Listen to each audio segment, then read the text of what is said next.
মই যদুমণি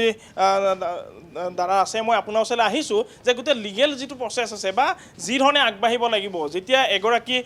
যিহেতু আমি ছিংগাপুৰ যোৱাৰ এটা কথা কৈ থকা হৈছে অসমবাসীৰ আহ্বান দাবী আমি দাবী জনাই আছোঁ প্ৰতিগৰাকী অনুৰাগীয়ে দাবী জনাইছে গোটেই প্ৰচেছটো আচলতে যাব ক'লেইতো যাব নোৱাৰে গোটেই এটা প্ৰচেছ থাকে এই প্ৰচেছটো কেনেধৰণৰ চাওক এই প্ৰচেছটো ইতিমধ্যে আমাৰ মুখ্য সম্পাদক নিতুমণি শইকীয়াই কৈছে যে এখন এমলেট বুলি যিখন আইন আছে যে যি ট্ৰিটি আছে সেই তাৰ জৰিয়তে মুখ্যমন্ত্ৰীগৰাকীয়ে ইতিমধ্যে কৈছে এই কথাটো আলোচনা হৈ গৈছে আৰু এই মুহূৰ্তত অহা আমাৰ আটাইতকৈ ডাঙৰ কথাটো হ'ল কালিলৈকে আমি এই প্ৰশ্নটো উত্থাপন কৰি আহিছিলোঁ অসমৰ ৰাইজে গম নাপায় যে ছিংগাপুৰত সুকীয়াকৈ এটা তদন্ত হৈ আছে আৰু সেই তদন্ত হৈ থকাৰ কথাটো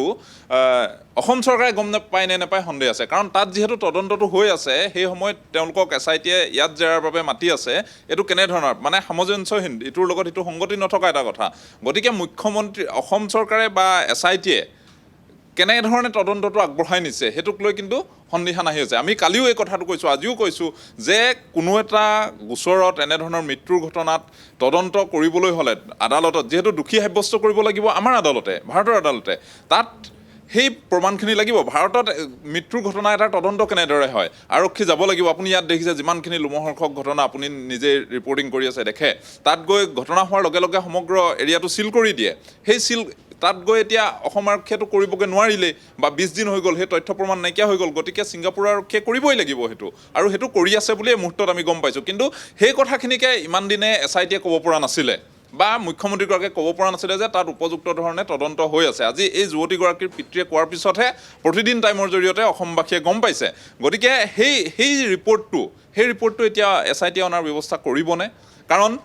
যদি সেই ৰিপৰ্ট আনিব নোৱাৰে বা সেই ৰিপৰ্ট আমাৰ আদালতত গ্ৰহণযোগ্য হ'বনে সেইটো এটা প্ৰসংগ আহিব সেইখিনি আমি পৰৱৰ্তী সময়ত আমি অধিবক্তাৰ সৈতে বা আইনজীৱীসকলৰ সৈতে কথা পাতিম সেইখিনি এটা কথা কিন্তু ডাঙৰ কথাটো হৈছে সেই